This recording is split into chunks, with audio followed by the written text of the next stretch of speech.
आगे हम लोग पढ़ने जा रहे हैं अंडरस्टैंडिंग ए मैप। मैप को समझना। मैप को जब तक हम नहीं समझेंगे, मैप के लैंग्वेज को नहीं समझेंगे, तब तक हम लोग मैप के बारे में नहीं जान सकते, अच्छी तरह से उसके बारे में नहीं जान सकते। इसलिए मैप को समझना ज़रूरी होता है और इसके लिए मैप की भाषा को, मैप में जो चीज़ें दी गई होती हैं उनको समझना ज़रूरी होता है। जैसे कि उसमें डायरेक्शन, साइन, सिंबल्स और स्केल का प्रयोग किया जाता है और इसको समझना हमारे लिए ज़रूरी होता है। तो सबसे पहले हम लोग यहाँ पर लैंग्वेज ऑफ मैप क्या होता है उसके बारे में जानेंगे। Every map has direction, sign, symbols and scale.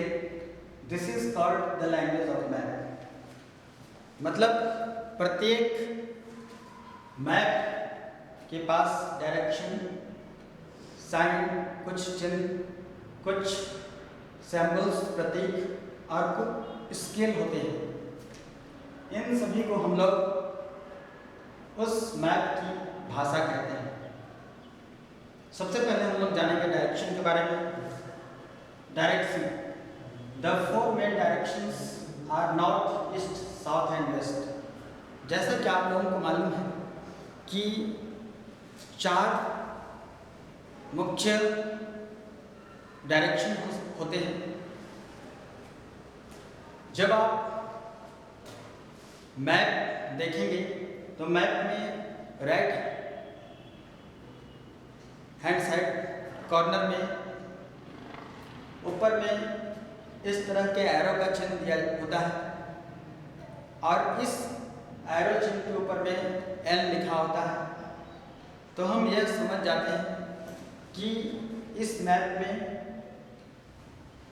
इधर का जो डायरेक्शन है, ऊपर का जो डायरेक्शन है, जिधर एरो का चिन्ह है उस साइड में नॉर्थ है और ठीक इसके अपोजिट में साउथ है और राइट हैंड साइड में ईस्ट है और लेफ्ट हैंड साइड में वेस्ट है।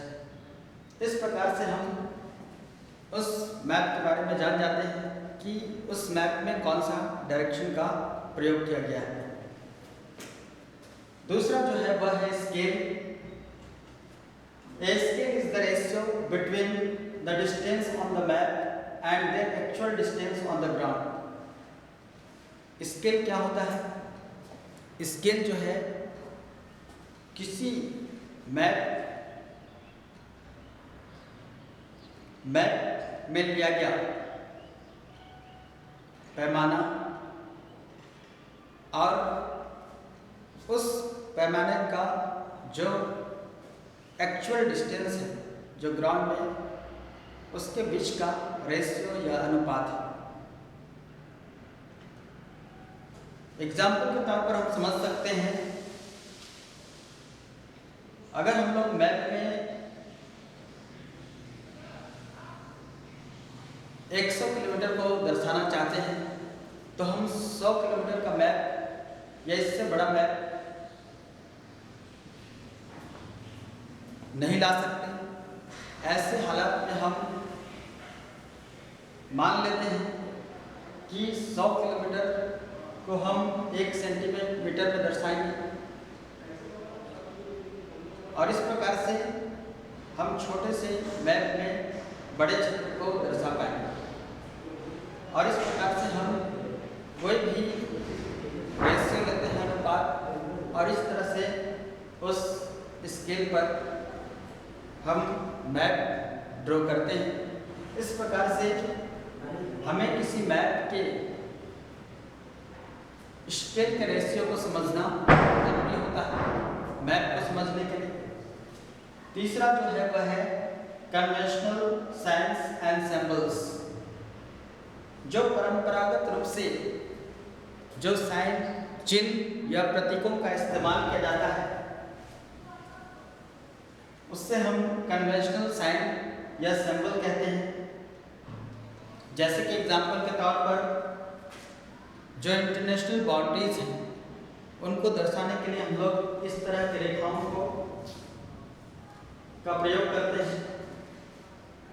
रेखा, उसके बाद डॉट, फिर रेखा, फिर डॉट, इस तरह की रेखा का प्रयोग करते हैं। वहीं दूसरी तरफ स्टेट बाउंड्री को दर्शाने के लिए हम लोग इस तरह से छोटे छोटे रेखाओं का प्रयोग करते हैं। ब्रिज को दर्शाने के लिए इस प्रकार के साइन का प्रयोग करते हैं। पुलिस स्टेशन को दर्शाने के लिए PS का साइन के द्वारा हम दिखाते हैं। इस प्रकार से विभिन्न प्रकार के साइन का या सिंबल्स का प्रयोग किया जाता है और इन सिंबल्स को हमें समझना ज़रूरी होता है ताकि हम समझ सकें कि कौन कौन सी चीज़ों को उस मैप में दिखाया गया है। चौथा है कलर लेयरिंग। मैप में कलर, विभिन्न प्रकार के कलर का इस्तेमाल किया जाता है और यह विभिन्न प्रकार के फिजिकल फीचर्स को दिखाने के लिए अलग अलग रंगों का इस्तेमाल किया जाता है। तो कौन से फिजिकल फीचर्स के लिए किस रंग का प्रयोग किया जाएगा यह भी महत्वपूर्ण होता है और इसको जानना भी जरूरी होता है। जैसे कि ब्लू कलर का इस्तेमाल जो है ओशंस, सीज, लेक्स, रिवर्स इत्यादि को दर्शाने के लिए किया जाता है। ब्लू कलर दो तरह के ब्लू कलर का इस्तेमाल किया जाता है मैप में दिखाने के लिए। पहला जो है डार्क ब्लू, दूसरा है लाइट ब्लू। डार्क ब्लू जो है डीप वाटर को दर्शाने के लिए प्रयोग में लाया जाता है। लाइट ब्लू का उपयोग शैलो वाटर यानी कि छिछले जल को प्रदर्शित करने के लिए इस्तेमाल में लाया जाता है। अब नेक्स्ट जो कलर है वह है ब्राउन कलर। ब्राउन कलर का इस्तेमाल जो है माउंटेन्स को दर्शाने के लिए किया जाता है। इसमें भी दो तरह के ब्राउन कलर का इस्तेमाल होता है, एक है डार्क ब्राउन कलर और दूसरा है light brown colour. Dark brown colour का इस्तेमाल हाई माउंटेन को दर्शाने के लिए किया जाता है, जबकि लाइट ब्राउन कलर का इस्तेमाल लो माउंटेन को दर्शाने के लिए किया जाता है। नेक्स्ट जो कलर है जो मैप में उपयोग किया जाता है ग्रीन कलर। ग्रीन कलर का इस्तेमाल प्लेन और लो लैंड को दर्शाने के लिए किया जाता है। इस प्रकार से कलर का इस्तेमाल और भी तरह के कलर का इस्तेमाल किया जाता है मैप में। तो इस प्रकार से हमने कुछ उदाहरण देखा रंगों का कि किस प्रकार से रंगों का इस्तेमाल मैप में किया जाता है।